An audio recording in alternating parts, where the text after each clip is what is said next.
Bonjour, chers amis téléspirituels.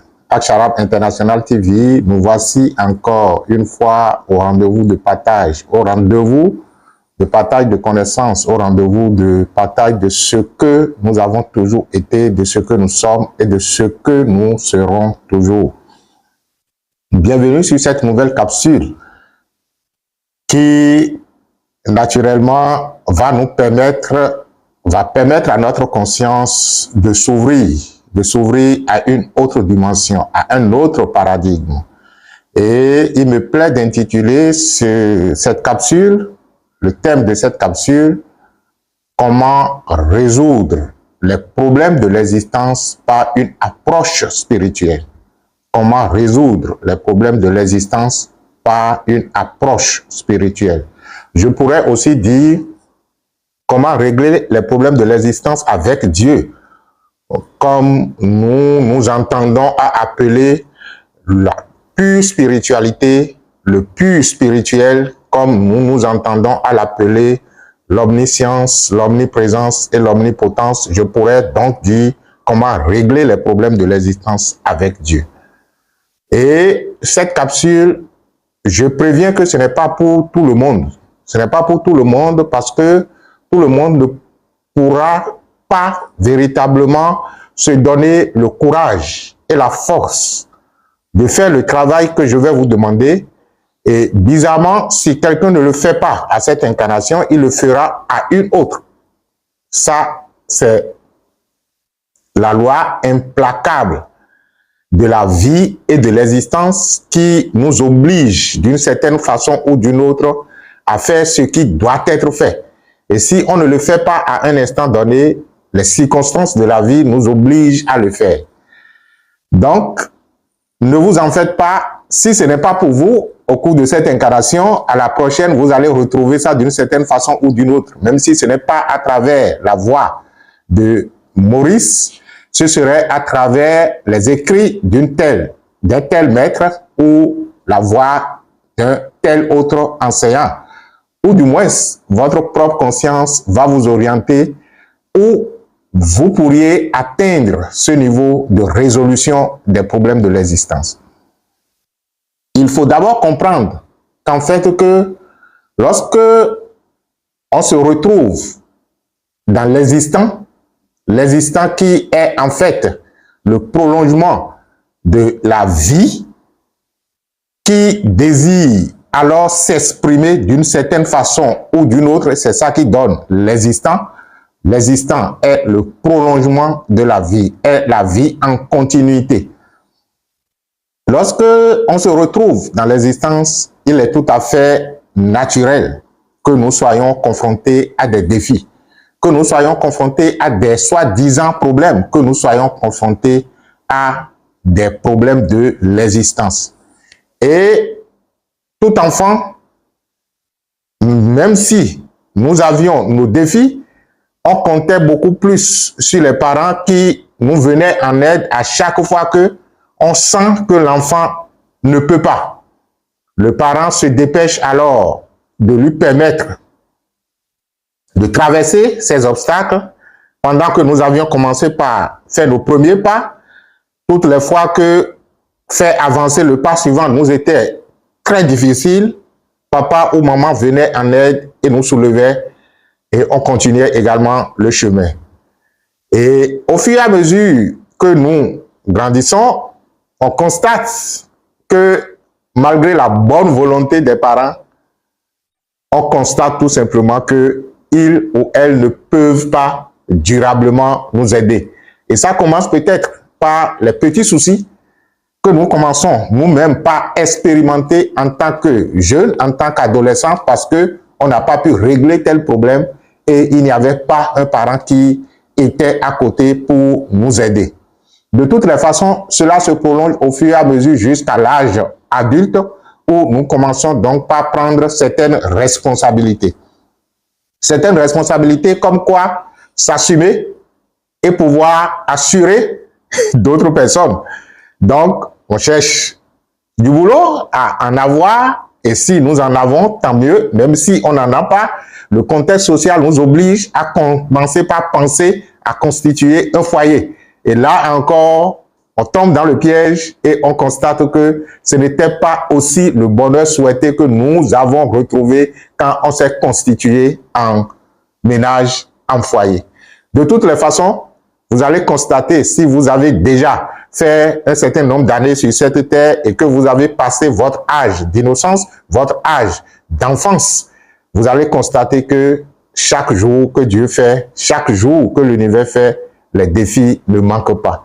Et que si un est résolu, un autre se pointe à l'horizon. Et si deux sont résolus, trois autres se pointent à l'horizon. Et que la résolution même d'un défi constitue en même temps un autre problème qui surgit. Lorsque vous n'aviez pas d'emploi, c'était le défi à soulever, à relever du moins. Et quand cela a été relevé et que vous avez trouvé un job, le job lui-même constituait déjà un défi à relever, constitue déjà encore un problème parce qu'il fallait se lever tôt et aller et revenir tard encore à la maison. Cela veut dire que vous avez créé déjà encore un autre problème à la maison qu'il faut régler, encore que le boulot lui-même affiche assez de problèmes à régler au fur et à mesure. Lorsqu'on n'avait pas de femme et qu'on voulait avoir une copine, on en avait passé les premiers instants où on s'embourrachait. Quand ça tombe dans la formalisation des choses, c'est devenu encore une autre histoire à gérer. Et quand on n'avait pas d'enfants, on voulait en avoir. Et lorsque nous en avons eu, c'est encore une situation que nous avons créée à gérer. De toutes les façons, vous ne pouvez pas vivre dans cette existence sans vous confronter, sans que votre conscience, je voulais dire, ne soit confrontée à des problèmes de l'existence. Alors, comment régler alors chaque défi tout en s'éveillant? Comment régler chaque problème tout en raffinant sa conscience? Comment faire de la résolution de ces problèmes existentiels une joie au quotidien? Ah oui, une joie au quotidien. Je me rappelle qu'il nous avait été enseigné que à une certaine dimension ou à un certain degré d'initiation, lorsque un problème tombe sur la tête d'un maître et qu'il finit de régler, il reste tranquille et il dit le prochain. C'est-à-dire qu'il finit de régler une situation et il dit quelle est la prochaine situation à régler. Donc c'est devenu alors un jeu, c'est devenu alors disons de l'amusement, de telle sorte que avoir des problèmes et les régler, c'est justement ce qui vous fait avancer dans la vie. C'est ce qui vous ouvre la conscience. C'est ce qui permet à votre conscience d'atteindre encore une dimension assez élevée. C'est ce qui vous permet d'atteindre un degré de connaissance de vous-même et de la nature à une dimension encore plus élevée. Je suppose un instant que vous avez une soi-disant, disons, affection, une maladie que vous êtes en train de solutionner. Voilà la vraie, disons, le vrai thème, solutionner, que vous avez un problème de maladie que vous êtes en train de solutionner et qu'un jour, vous êtes arrivé à solutionner ce problème. Lorsque vous êtes arrivé à solutionner donc ce problème, cela vous donne quoi? Ça donne que vous avez une certaine connaissance par rapport à la gestion d'une telle situation, par rapport à la gestion d'un tel problème, et vous allez donc naturellement permettre à d'autres personnes, par votre degré de connaissance que vous avez atteint, vous allez permettre à d'autres personnes donc de solutionner de telles situations dès lors que cela se présente à vous, à eux. Cela veut dire que ce que vous avez expérimenté, qui finalement est devenu solution, n'est plus pour vous, mais c'est mis à la disposition de l'univers, c'est mis à la disposition de l'humanité pour que l'humanité s'en serve. Et c'est justement ce qui doit être. Lorsque une certaine conscience atteint un niveau donné d'elle-même, cela se répand dans la vie, cela se répand dans l'existence et ça permet à d'autres consciences d'en jouir. Ce que je voudrais dire tout simplement, c'est lorsque vous voulez régler un problème de la pure façon que possible, de la pure, disons, en utilisant la connaissance spirituelle, en mettant, disons, en vous permettant justement à la conscience universelle de s'insinuer en vous, voilà le thème, en laissant la conscience universelle, en laissant la vie s'insinuer en vous et d'être la solution, cela demande une autre approche de résolution. De façon classique, qu'est-ce que nous faisons? Lorsque nous avons une situation que nous sommes en train de gérer, lorsque nous avons un défi, lorsque nous avons un problème que nous voulons régler, qu'est-ce que nous faisons? La première approche, c'est justement d'en faire un souci. Nous en faisons un souci de telle sorte qu'on ne fait que penser au problème. C'est vrai que quand vous allez demander à quelqu'un qui a un problème qu'il veut régler, auquel il est en train de penser, et que vous allez lui dire que ce n'est pas la bonne approche, peut-être qu'il va vous gifler. Certainement qu'il va vous dire que c'est parce que vous ne ressentez pas ce qu'il ressent que vous estimez que ce n'est pas le fait de penser au problème qui règle le problème.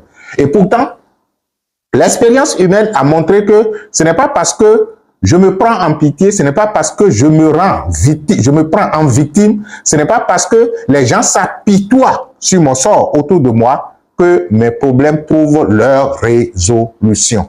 Au contraire, cela alourdit encore mon énergie et cela alourdit encore ma conscience, ce qui ne me permet pas de sortir du problème pour pouvoir avoir une autre vue, une autre vision du problème. Donc, de façon classique, lorsque les problèmes nous viennent, on commence donc par s'en soucier, on commence par y penser et on commence par réfléchir pour trouver la meilleure solution. Or, de façon classique, qu'est-ce qui est à l'origine de ce que nous appelons problème?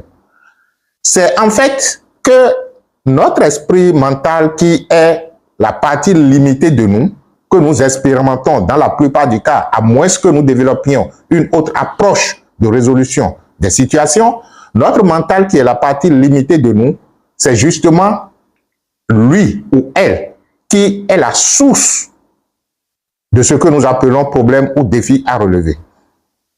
Parce que il n'y a que quelque chose qui est en train de se passer. Mais ce qui est en train de se passer, moi, j'accorde de la lourdeur à ça en y pensant comme un problème.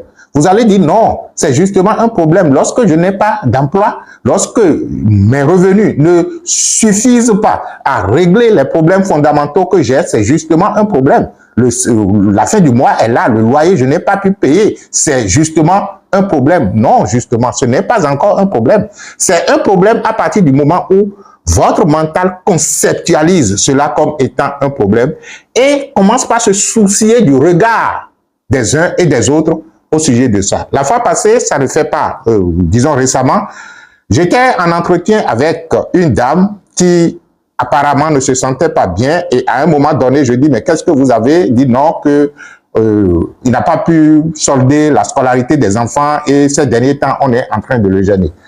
Ok, d'accord. Je n'ai pas pu véritablement la convaincre de dire que ce n'était pas un problème. De toutes les façons, 3 ou 4 jours après, on s'est encore eu un entretien téléphonique et je lui ai dit comment tu as pu gérer la situation. Elle a dit, elle est allée s'excuser et les enfants ont repris les classes. Et j'ai dit, ah, c'est au moins une meilleure façon de régler au lieu d'en faire un souci. Donc, c'est pour dire tout simplement que lorsque une situation se pose, vous pouvez en faire un problème comme vous pouvez décider de poser l'action efficace qui est possible d'être posée. Et quand on parle de l'action efficace, ce n'est pas balayer le problème. C'est justement faire ce qui doit être fait pour permettre à la vie de continuer à s'expérimenter et à vivre. Parce que dans un premier temps, elle aurait gâché assez de ses cellules en pensant au fait qu'elle n'a pas pu payer, les enfants sont renvoyés. Mais finalement, quand elle a posé l'acte pour le moment, parce que je n'ai pas de sous, mais qu'est-ce que je dois faire? Je peux aller m'excuser auprès des responsables de l'école. Les enfants ont repris. Mais ça pourrait ou ça permet naturellement à la vie de continuer par circuler au lieu de la bloquer parce que vous avez une situation que vous n'avez pas pu gérer. C'est pour dire tout simplement que le problème devient véritablement problème lorsque nous ne permettons pas à la vie de continuer à circuler. Or, la vie dit, je suis mouvement, je suis flux, je passe et je passe. Maintenant, lorsque vous ne me permettez pas de passer, vous gérez l'aspect résistance que vous m'imposez comme étant un blocage, comme étant une situation en vous que vous n'arrivez pas à régler. C'est juste une façon de parler, hein? Et c'est d'ailleurs ce que je vous conseille d'adopter. Vous allez dire oui, ça, et si c'était un problème de maladie? Oui, justement. Je me rappelle un maître avoir raconté une histoire un peu drôle que je vous raconte. Le maître dit qu'il a une amie qui est indisposée, qui se retrouve à l'hôpital et que elle insistait pour que le maître puisse lui rendre visite. Et depuis, comme lui n'avait pas eu le temps, il n'était pas d'accord et elle respectait et tout le reste.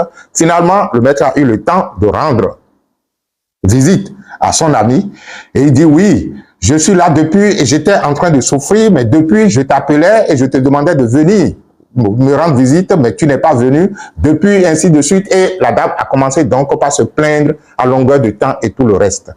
Et dans sa sérénité, dans son calme, le maître lui demande, mais où est le problème? Il dit, mais pourquoi vous dites où est le problème? Vous ne m'avez pas vu sur le lit d'hôpital, et ainsi de suite, et je ne suis indisposé, il s'est encore énervé et tout le reste. Il dit, mais tu ne vois pas encore le problème. Et bizarrement, la dame avait un problème au pied ou ses pieds. L'un de ses pieds s'est enflé, et à un moment donné, pour convaincre le maître de l'existence du problème il a enlevé le paille qui cachait le pied malade pour dire, voilà, tu dis qu'il n'y avait pas de problème, voilà mon pied. Et le maître continue toujours de dire que, wow, que lui ne voit pas le problème. Il dit, ah, pourquoi il ne voit pas le problème s'il n'a pas vu que ce pied est beaucoup plus gros que le pied, que l'autre pied? Et le maître sourit pour lui dire, oui, justement, c'est toi qui as le problème. C'est parce que tu as pensé qu'à tout moment, ton pied gauche devrait avoir le même volume que ton pied droit. Ça a fait pouffer de rire la dame qui ne comprenait plus rien du tout. Mais dans ce rire, qu'est-ce qui s'est passé? Il a dissocié sa conscience de ce qui est l'existant, qui est le fait que les deux pieds n'ont pas le même volume. Donc, il s'est vu instinctivement en dehors d'elle-même en train de contempler la situation qui était que les deux pieds n'ont plus le même volume. Donc, cette fissure qui s'est opérée entre la situation qui est le problème de maladie et elle a permis donc à la vie de commencer par s'écouler et c'est là que la guérison a commencé. Donc, c'est pour dire que la meilleure façon de régler les situations de l'existence, je vais vous la donner. Je vais vous la donner si vous êtes suffisamment courageux. Donc, j'ai fait toutes ces péripéties pour finalement vous ramener au fait que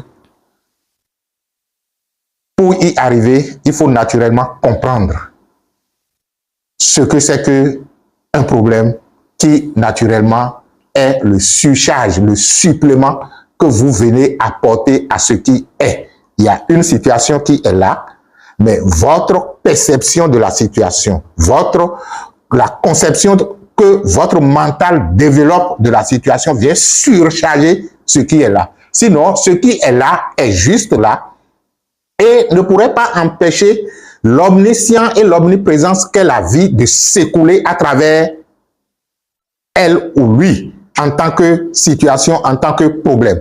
Et lorsque la vie se déploie en tant que perfection, prenant source à la perfection, circulant à travers ce qui semblait être une situation à régler, même si vous ne faites absolument rien du tout et que vous laissez juste ce mouvement de la vie, cette circulation de la vie, cette, disons, la fréquence vibratoire de la vie de prendre possession de ce qui est en train de se passer, ça commence donc par le transformer encore et encore jusqu'à ce que la chose elle-même atteigne un degré satisfaisant de vibration pour finalement passer à l'étape soi-disant solution. Mais il y a une façon d'y aller de façon consciente et de façon rapide. Il s'agit tout simplement de comprendre que les situations que vous vivez, les problèmes que nous vivons au sein de l'existence, en fait, ne sont pas nous. Je ne suis pas ce que je vis comme situation, mais je suis la vie qui imprègne ce que je vis comme situation. Vous voyez? Donc, il s'agira tout simplement de comprendre, dans un premier temps, votre identité spirituelle. Votre identité spirituelle, c'est que vous n'êtes pas le corps, vous n'êtes pas vos émotions, vous n'êtes pas vos mentales, ni vos pensées. Je suis plus que ce que je pense que je suis. Je suis ce que je suis, ce que je serai toujours et ce que j'ai été. Indéniablement, je suis la vie infinie, illimitée, pure et parfaite. C'est vrai que c'est facile de chanter, c'est facile de le dire, mais lorsque on doit aller à la prise de conscience de cela en face des situations, c'est un peu difficile. C'est pourquoi justement, il faut se donner des moments de méditation. Des moments de méditation qui consistent à faire quoi? Lorsque j'ai une situation que je veux régler, je dois d'abord partir naturellement de ces soi-disant notions de karma qui veut dire que c'est moi qui, c'est-à-dire que toute action engendre une conséquence et la conséquence que je vis actuellement a été naturellement, disons, à une cause dans le passé qui est de façon classique l'ensemble des attitudes, comportements et pensées que j'avais développées de par le passé qui se sont cristallisés pour donner naissance à cette disons, à ce problème. Là, c'est bon. Si on ne fait pas attention, et généralement ceux qui développent cette approche qui n'est pas aussi une fausse approche que ça, si vous ne faites pas attention, vous allez tomber dans la procrastination qui consiste à ne mener aucune action et vous allez rejoindre facilement les religieux qui pensent que c'est mon péché, donc je dois rester, je dois vivre. Vous ne pouvez pas rester indéfiniment à vivre un péché. Vous ne pouvez pas rester indéfiniment dans un processus karmique et qui vous oblige à y rester. Rappelez-vous du 6e principe de l'univers qui dit, quel que soit ce qui ne va pas avec un individu, il est le seul et unique responsable du maintien. L'unique responsable du maintien de cette situation. Donc, justement, que c'est vous qui maintenez la situation telle. C'est pourquoi on a dit que vous êtes l'unique responsable. Que la chose advienne, ok, d'accord, c'est vous qui en êtes le créateur. Mais que cela continue toujours à être un problème non résolu, vous en êtes responsable. Donc, l'univers se décharge absolument de la non-résolution de vos problèmes. La vie se décharge absolument de la non-résolution de vos problèmes et dit que vous êtes le seul et unique responsable qui fait que la situation que vous vivez est maintenue telle. Parce que justement, elle, la vie, dans son écoulement, se laisserait tout simplement, c'est-à-dire que ce serait déjà, aurait déjà pris en charge ce que vous appelez problème et l'aurait déjà transformé et l'amènerait à un degré beaucoup plus élevé de fréquence vibratoire. Donc, si entre-temps, vous, avec votre poids mental, vous avez la possibilité de vous soustraire de la superposition que vous avez fait sur le soi-disant événement, la vie l'aurait déjà pris en charge. Et si la vie le prenait en charge, ça le conduirait naturellement à la solution ultime qu'est la vie. Et la vie, c'est la sérénité. La vie, c'est la paix. La vie, c'est la joie. La vie, c'est l'abondance. La vie, c'est la santé infinie et illimitée parce que la vie ne peut pas justement tomber malade. Elle expérimente l'illimitée santé qu'elle est pendant que la maladie se fait voir. C'est pourquoi elle finit toujours par l'embrasser et l'emporter. Dans nos traditions, vous allez constater que si quelqu'un n'arrive pas à solutionner un problème de maladie et que finalement, il trépasse, si la personne décède, on dit tout simplement que la maladie est résolue, est définitivement résolue. Parce que pour la première fois, la personne se retrouverait au moins de l'autre côté sans être malade, si elle est bien sûr suffisamment instruite. Ce que je nous demande, c'est ceci. Donc, lorsque des situations comme ça se posent à vous, il faut avoir l'intelligence de vous dissocier de la situation. C'est-à-dire que votre conscience doit se dissocier de l'événement. Comment une conscience peut-elle se dissocier d'un événement? C'est lorsque la conscience prend conscience, c'est-à-dire que je constate tout simplement que je suis là et qu'il y a telle situation qui est en train d'être vécue. je suis là, me voici. Et voilà la situation que une partie de moi vit. Moi, l'infini et l'illimité, une partie de moi est en train de vivre une situation comme je pourrais appeler situation de maladie, situation de sous-emploi, situation de pénurie, situation ainsi de suite. La plupart des problèmes que vous avez, un conflit que je n'arrive pas à gérer. Donc, lorsque je viens à ce niveau de prise de conscience, j'en fais alors un outil de méditation. Et la meilleure façon pour y arriver, c'est d'abord de reconnaître que dans un univers où l'unité est une et indivisible, l'unité ne peut pas s'auto-punir. Dans un univers où l'unité est une et indivisible, l'unité ne peut pas s'auto-punir. C'est comme si la vie décide de se punir elle-même. C'est comme si la vie décide de se mettre en souffrance alors que la vie s'appelle l'amour. Ça s'appelle unité. Ça s'appelle je suis un, je suis une et indivisible. Donc, lorsque je comprends cela et que je sais, et si entre-temps j'étais croyant, je dirais tout simplement que dans son omniscience et dans son omniprésence, Dieu a déjà occupé tous les espaces dont moi qui suis quelque part dans un espace donné. Donc, je permets alors à ce flux universel de passer par moi dans son aspect impersonnel. Et pendant que ce flux universel passe par moi dans son aspect impersonnel, je commence donc par m'identifier à ce flux qui est en train de passer par ici.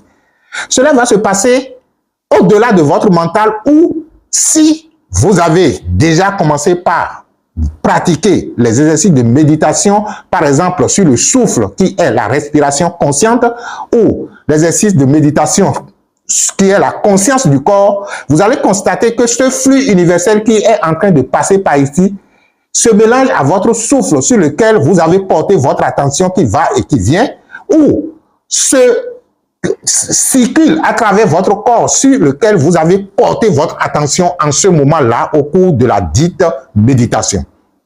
Donc, vous allez vous voir double. Vous allez voir qu'il y a un flux universel qui circule, qui en fait est vous sans être vous. Et pendant ce temps, il y a le problème qui en fait est en train d'être ruminé dans votre mental. Lorsque vous parvenez à ce niveau, vous devez vous poser la question suivante. En tant que ce flux universel, si entre-temps moi, je n'existais pas pour imposer une séparation dans ce flux universel et que ce problème entre-temps voguait à la surface de ce flux, de ce courant universel, mais quelle est la raison d'être de ce problème? Pour justement le flux universel. Ce n'est plus vous. Au fait, vous commencez par dépersonnaliser votre problème. Et vous le laissez être une situation que le flux universel se charge de régler. Quand vous arrivez là et que vous commencez par demander à vous-même la raison profonde, le pourquoi de ce problème, ce qui se passe généralement, c'est que vous allez commencer par avoir des intuitions. Vous pourriez comprendre l'existence karmique du problème. Ça, c'est peut-être le premier palier que vous allez développer. Ça vous permet de reconnaître une fois encore votre responsabilité dans la situation parce que dès lors que on vous montre, le maître intérieur vous affiche votre responsabilité karmique dans l'existence du problème, vous ressentez alors que vous en êtes véritablement à l'origine. Ça, c'est peut-être le premier palier. Le second palier qui est la résolution du problème ne dépend naturellement pas de vous parce que ça surgira tout simplement et vous allez constater que, bon, ce n'en est pas un problème et que c'est justement la solution qui est absolue. Donc, bizarrement, c'est seulement ceux qui ont déjà tout tenté qui peuvent y arriver. C'est pourquoi dès le début de cette communication, je disais que la communication n'est pas réservée à tout le monde. Si vous n'avez pas encore suffisamment tenté de choses pour constater votre limite extérieure, vous ne pourriez pas faire recours à votre potentiel intérieur. Donc, si vous n'avez pas encore suffisamment tenté de choses, allez tenter toutes les solutions possibles par votre capacité humaine à pouvoir régler. Et quand vous auriez pu terminer toutes les tentatives, quand vous auriez terminé toutes les approches de solutions du point de vue humain, vous allez revenir maintenant à la solution universelle qui consiste donc à demander et à savoir le pourquoi, je vais dire la cause divine. Quand la cause karmique sera évacuée, je vous ai dit que ce sera la première solution que vous aurez, ou du moins la première, et je vais dire quoi, la première réponse que vous aurez dans le processus. Quand la cause karmique sera évacuée, vous allez aborder le pourquoi divin. Pourquoi l'unité qu'est la vie? Pourquoi l'unité qu'est Dieu? Pourquoi l'amour qu'est l'unité se donnerait le vilain plaisir d'inventer un tel problème, une telle histoire? C'est comme, en comparaison, vous avez un océan dont le fond est totalement calme et cool. Et pourtant, à la surface, les vagues bougent. Le problème, c'est que les êtres humains oublient que, avant même que ce qui donne l'existence aux vagues, ce qui donne aux vagues leur existence, c'est justement l'entièreté de l'océan.